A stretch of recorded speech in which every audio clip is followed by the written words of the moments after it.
ಗಣಿತ ಮಾಡ್ರಿ. ಈಗ ಅದೇ ಎಕ್ಸಾಂಪಲ್ ಕೊಟ್ಟದ್ ನೋಡಿ. ಸೇಮ್ ಒಂದು ಗುಣಾಕಾರ ಲೆಕ್ಕದಲ್ಲಿ 12 ಬದಲು 15ರಿಂದ ಗುಣಿಸಿದಾಗ ಗುಣಲಬ್ಧ 600 ಬಂದಿತ್ತು. ನಿಜವಾದ ಗುಣಲಬ್ಧವೇನು ನೋಡ್ರಿ. ಎಲ್ಲ ದಶಮಾಂಶದಾಗ ಒಂದು ಬೀಜಗಣಿತ, ಪೂರ್ಣ ಸಂಖ್ಯೆ, ದಶಮಾಂಶ ಎಂತಾದ್ರೂ ಕಲ್ತಿರ ನಿಮ್ಮ ಕೈ ಹಿಡಿಯೋರು ಯಾರು ಇಲ್ಲ. ಓಕೆ, ಎಲ್ಲರೂ ವಿಡಿಯೋ ಆನ್ ಮಾಡ್ರಿ, ಎಲ್ಲರೂ ಬೋರ್ಡ್ ಕಡೆ ನೋಡ್ರಿ. ಭಾಳ ಇಂಪಾರ್ಟೆಂಟ್ ಗಣಿತವ ಇವು. ಸಂಕಲನ, ವ್ಯವಕಲನ, ಗುಣಾಕಾರ ಕಲ್ತಿರಿ ಅಂದ್ರೆ ಬೀಜಗಣಿತ ಭಾಳ ಸರಳ ಬರ್ತದೆ. ಇದು ಬೀಜಗಣಿತದಾಗ ಬಂದಂಗ ಒಂದು ಗುಣಾಕಾರ ಲೆಕ್ಕದಲ್ಲಿ 12 ಬದಲು ಇದು ತಪ್ಪು. ಯಾಕಂದ್ರೆ ತಪ್ಪಾದ ಗುಣಲಬ್ಧ ಬಂದದ ಈಗಲ್ಲೇ. ಆಮೇಲೆ ಇದು ಸರಿ. ಏನ್ ಮಾಡ್ಯಾನವ, ಒಂದು ಗುಣಾಕಾರ ಲೆಕ್ಕದಲ್ಲಿ ಎಕ್ಸ್ ಗುಂಡ್ಲೆ ಒಂದು ಗುಣಾಕಾರ ಲೆಕ್ಕ 12ರ ಬದಲು ಏನ್ ಮಾಡ್ಯಾನ, ಅದನ್ನ ಎಕ್ಸ್ ಗುಂಡ್ಲೆ 12ರ ಬದಲು ಎಷ್ಟರಲ್ಲಿ ಗುಣಾಕಾರ ಮಾಡ್ಯಾನ, 15ರಿಂದ ಗುಣಾಕಾರ ಮಾಡ್ಯಾನ. ಅದರ ಉತ್ತರ ಎಷ್ಟು ಬಂದು ಗುಣಲಬ್ಧ 600 ಬಂದದ. ಎಕ್ಸ್ ಇಸ್ ಈಕ್ವಲ್ ಟು 600 ಗುಣಾಕಾರ ಇದ್ದದ್ದು ಇಚ್ಚಕೋತಂದ್ರೆ ಭಾಗಾಕಾರ, ಇದು ಭಾಗಾಕಾರ ಇದ್ದಂಗೆ 15 ಒಂದ್ಲೆ 15 ನಾಲ್ಕಲೆ ಪೂಜೆ. ಎಕ್ಸ್ ಇಸ್ ಈಕ್ವಲ್ ಟು ಎಷ್ಟಾಯ್ತು 40 ಆಯ್ತು.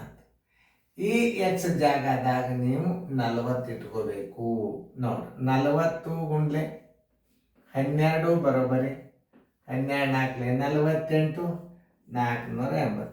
ಸರಿಯಾದ ಗುಣಲಬ್ಧ ಬರೋಬ್ಬರಿ, ಸರಿಯಾದ ಗುಣಲಬ್ಧ ಬರೋಬ್ಬರಿ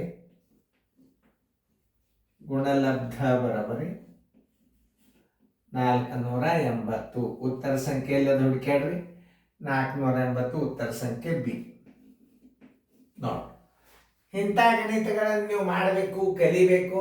ಅದನ್ನು ಮಾಡಿರಿ. ದಶಮಾಂಶದ ಸೇಮ್ ರೂಲ್ಸ್ ಅದು. ಒಂದು ಗುಣಾಕಾರ ಲೆಕ್ಕದಲ್ಲಿ ಒಬ್ಬನು 0.8ರ ಬದಲು 0.9ರಿಂದ ಗುಣಿಸಿದಾಗ 2.592 ಗುಣಲಬ್ಧ ಬಂದಿತು. ನಿಜವಾದ ಗುಣಲಬ್ಧವೇನು? ಓಕೆ, ಒಂದು ಗುಣಾಕಾರ ಲೆಕ್ಕದಲ್ಲಿ ಇದು ತಪ್ಪು, ಇದು ಸರಿ. ಗುಣಾಕಾರದ ಈಗ ಎಕ್ಸ್ ಗುಂಡ್ಲೆ ಒಂದು ಗುಣಾಕಾರ ಲೆಕ್ಕದಲ್ಲಿ 0.8ರ ಬದಲು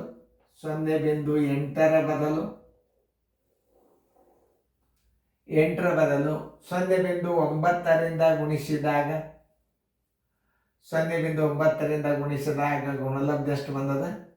2.592. ಓಕೆ, ಎಕ್ಸ್ ಬರೋಬ್ಬರಿ 2.592 ಸರ್ವಾಸವಾಗಲಿ 0.9. ಇದರ ಸ್ಥಾನ ಬೆಲೆ ಮೇಲೆ ಕೊಡ್ಬೇಕು 10, ಇದರ ಸ್ಥಾನ ಬೆಲೆ 1000 ಕೊಡ್ಬೇಕು. ಯಾಕಂದ್ರೆ ಬಿಂದುದ ಮುಂದೆ 3 ಸ್ಥಾನ ಅದ ನೋಡ್ರಿ. ಇಲ್ಲಿ 9 1 2 11 1 16 17 18 9ರಲ್ಲೇ ಭಾಗ ಹೋಗ್ತದೆ. 9 1 9 2 18, 9 2 18, 7 ಉಳಿತು. 9 8 72 ಮತ್ತು 7 ಉಳಿತು. 9 8 72. ಈ 0 ಹೊತ್ತು, ಈ 0 ಹೊತ್ತು ಅಂದ್ರೆ 288 divided by 100 is equal to 2.88 ಬಂತು ನೋಡ್ರಿ. ಭಾಳ ಹುಷಾರಿರ್ಬೇಕು. ಹಿಂಗೆ ಲೆಕ್ಕ ಮಾಡ ಭಾಳ ಹುಷಾರಿರ್ಬೇಕು. ಗುಣಾಕಾರದ ಎಕ್ಸ್ ಹಾಕೋರಿ. ಈಗ ಎಕ್ಸ್ ಜಾಗದಾಗ ಎಷ್ಟು ಬಂದದ? ಈಗ 2.88 ಬಂದದ. ಗುಂಡ್ಲೆ 0.8 ಅದ. ಇಸ್ ಈಕ್ವಲ್ ಟು 1 ಸ್ಥಾನ 2 ಸ್ಥಾನ 3 ಸ್ಥಾನ ಇದ್ದದ್ದು ಉತ್ತರ ಹುಡುಕ್ಯಾಡ್ರಿ. ಇಲ್ಲದ ಮೇಲೆ ಬರಲೇಬೇಕದ. ಇಲ್ಲಿ ನೋಡ್ರಿ, ಗುಣಾಕಾರ ಮಾಡಿದಿಂದ ಗುಣಲಬ್ಧ ದಶಮಾಂಶ ತೆಗೆದು ಬಿಡ್ರಿ. ದಶಮಾಂಶ ತೆಗೆದಾಗ ಏನಾಗ್ತದ? 2 3 0 4 ಬರ್ತದೆ ಇದರ ಗುಣಲಬ್ಧ. ಇದನ್ನ ದಶಮಾಂಶ ತೆಗೆದಾಗ 2 3 0 4, ದಶಮಾಂಶ ತೆಗೆದ್ರೆ 2 3 0 4, ದಶಮಾಂಶ ತೆಗೆದ್ರೆ 2 3 0 4, ದಶಮಾಂಶ ತೆಗೆದ್ರೆ 2 3 0 4 ಇಟ್ಟು ಬಿಡ್ರಿ. ಸ್ಥಾನ ಎಣಿಸ್ರಿ. 1 2 3 1 2 3. ಆನ್ಸರ್ ಇಸ್ ಈಕ್ವಲ್ ಟು 2.304 ಆಗಲೇಬೇಕು. ಉತ್ತರ ಸಂಖ್ಯೆ ಎಲ್ಲದ ಹುಡುಕ್ಯಾಡ್ರಿ ಬಿ. ನಾವು ಇಂಥವೆಲ್ಲ ನಿಮಗೆ ಥಿಂಕಿಂಗ್ ಪವರ್ ಬೇಕಿದಕ್ಕೆ ಗಣಿತ. ಯಾರಿಗೆ ಥಿಂಕಿಂಗ್ ಪವರ್ ಇರ್ತದೆ ಬೇಗನೆ ಗಣಿತ ಹತ್ತವ. ತಿಳಿತಲ್ಲ ನೋಡಿ. ನಾ ಹೆಂಗೆ ತಿಳಿಸೀನಿ ಅನ್ನೋದು ನೋಡ್ರಿ. ಮತ್ತೊಂದು ಸಲ ವಿಡಿಯೋ ಪ್ಲೇ ಮಾಡಿ ನೋಡ್ರಿ. ಗುಣಾಕಾರ ಇದ್ದಾಗ ಹೆಂಗೆ ಮಾಡ್ತಾರೆ ಅದನ್ನೆಲ್ಲ ಸರಿಯಾಗಿ ತಿಳ್ಕೊಂಡ್ರಿ ಅಂತಂದ್ರೆ ಭಾಳ ಸರಳ ಬರ್ತಾವಲ್ಲ. ಇದನ್ನು ನೋಡ್ರಿ, ಇದು ಒಂದೇ ನೀವು ಕಂಡುಹಿಡಿಬೇಕು. ಸ್ಥಾನ ಮೇಲೆ ಕಂಡುಹಿಡೋದು. ಆಮೇಲೆ ಇದನ್ನು ಗುಣಲಬ್ಧ ಭಾಳ ಸರಳ. ಎಕ್ಸ್ ಜಾಗದಾಗ ಏನು ಬಂತು ಇಲ್ಲಿ? ಎಕ್ಸ್ ಇಜ್ಕೊಟ್ಟು ಎಷ್ಟು ಬಂದದ ಈಗ? 2.88 ಬಂತು. ಆ ಜಾಗದಾಗ ಎಕ್ಸ್ ಜಾಗದಾಗ 2.88 ಹಾಕೋರಿ 0.8 ಆಯ್ತು. ಈ ಗುಣಲಬ್ಧದಾಗ 3 ಸ್ಥಾನ ಬೇಕೀಗ. ಗುಣಲಬ್ಧ ಇದೇ ಬರ್ತದೆ. ಸರಿ ದಶಮಾಂಶ ತೆಗೆದು 3 ಸ್ಥಾನ ಇಟ್ಟು ಬಿಡ್ರಿ. Answer is 2.304. Answer is equal to B.